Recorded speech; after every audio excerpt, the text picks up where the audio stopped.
Hello, everyone, and once again, welcome back to the Champion Draft Series Season 2. We've got another one of our players here for this season joining us for a preseason interview. Today, I've got FTP Bust. How are you doing, Mr. Bust? Hey, doing good. Thanks for having us out here. Real glad to have you in this competition. Now, for those who might not be familiar with you watching, would you mind introducing yourself just a little bit? Who is FTP Bust? Yeah, we've been playing Runeterra since the beta. We do a lot of content creation over on YouTube. The most common place people recognize us from was from playing Expedition. Back when Expedition was in the game, we were doing daily videos there and maintaining the tier lists. And then once that switched out, was Sunset away, we switched over into the constructed space. And so now we're doing constructed videos daily to replace that Expedition content. Started to have a little bit of success there recently as well if you follow the tournament scene.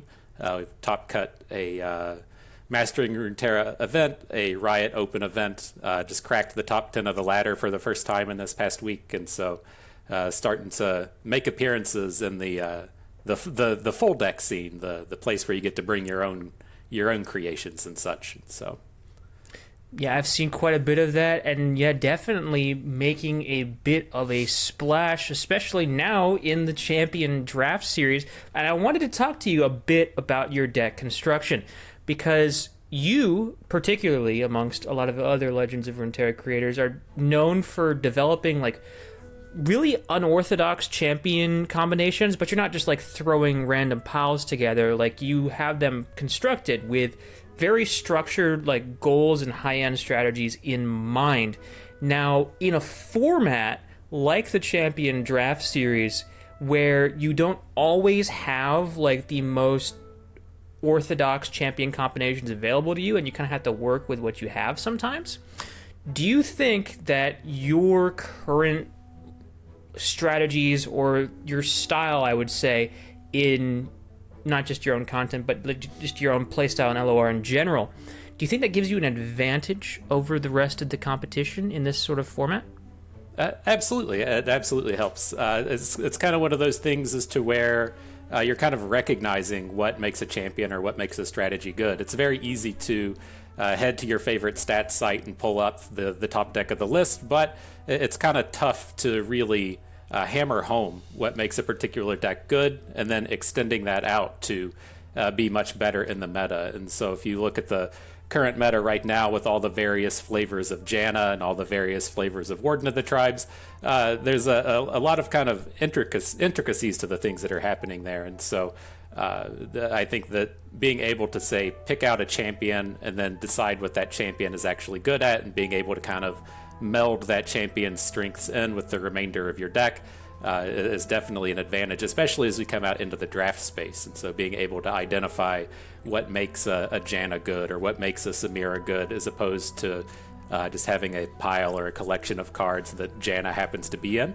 If you're just kind of grinding and grabbing those decks off the ladder, you may not have actually put the thought into that kind of thing. And so I think it certainly helps coming from a limited background, really understanding what goes into the deck building and what makes particular strategies strong, and how to advance and take something that may be kind of fringe even, and kind of meld that into a competitive deck.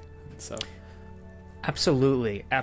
I was even watching you the other day, and like you said, Janna and Warden of the Tribes are everywhere, but you were playing like Janna with Nora and like Nar Samira combinations, and like having some pretty good success with and those decks, at least at the time of this recording, are not rampant on ladder. Who knows, Nora Janna may be like the next spice in a week or two.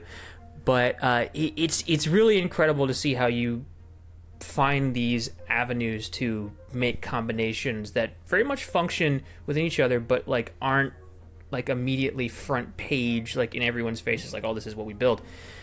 Speaking of which, when you've been playing with a large variety of these cards, these different tools that you have at your disposal, these champions, how does that guide your priorities in a draft like the CDS, where at the start all of the champions are available. We've got like 112 right now, 111, something like that. It's around that number. Getting there.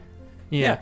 As far as I go in drafts, I tend to think that there's usually kind of two paths that you go down. And one of those is basically just like a very highly synergistic kind of strategy. And then the other end just being a pure kind of power level perspective. And so as far as I've always gone throughout the course of draft style events, I really like to kind of hammer home the synergies.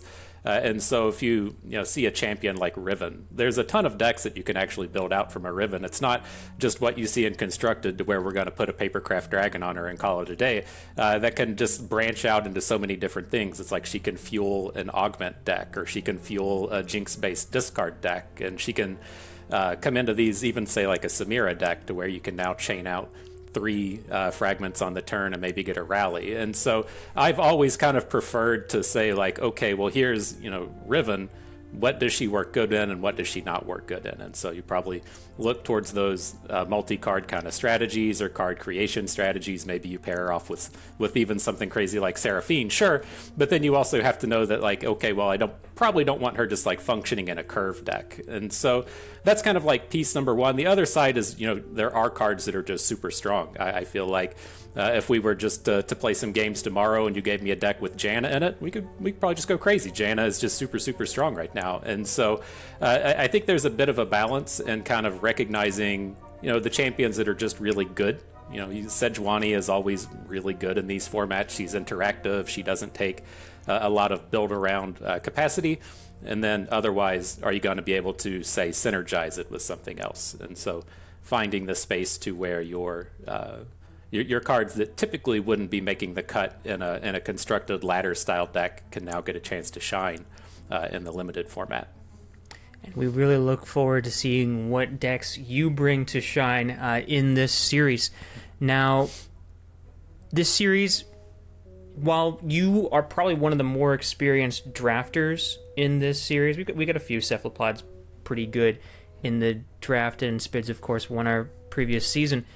But with all of these names that we currently have in this tournament, how confident are you in your team, the Bandle City Buster Shots, performing in your debut season? Pretty good. It takes me a while to kind of adapt to a new format. I always need to get a few drafts under my belt or a few reps in the game. So I've certainly got some catching up to do since I wasn't involved in the first season. But I think I have a pretty good history with these kind of things. I have a lot of experiences to draw on. And so we aren't just going in blind, I feel pretty good. We can be competitive. I don't want to say that we'll come out on top, but, we'll be giving some people some challenges along the way, Absolutely, and that's very important. And most of your competitors are also going in pretty blind too. We only have like one player this season that was in the last season, and that's because she won the entire tournament last season. So pretty even playing field, I feel like, and I like to see how you take advantage of those advantages you mentioned earlier going into this season.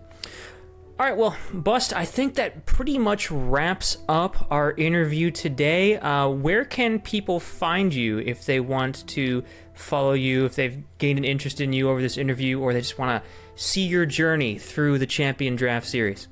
Absolutely. We're over on YouTube, the Bust FTP channel on YouTube. We do the daily constructed videos over there. And then we're also over on Twitter, FTP_Bust on Twitter. Great, yeah, and I'll make sure to have those links down below in the description of this video you guys are watching so that you can have easy access to those channels that Bus was just talking about. All right, well, so thank you so much for joining me, Bust, and we look forward to not just your journey, but just like all of the adventures, excitement, and the draft. Oh man, the draft, when the draft comes, we look forward to seeing what you end up picking up along with everyone else. We've had some previous interviews where it looks like some picks are going to be pretty heavily contested, so we'll see what happens. There's no telling right now. It's excited. I can't wait. It's going to be a lot of fun. It's going to be a ton of fun, but for now, everyone, you're going to have to wait just a bit longer.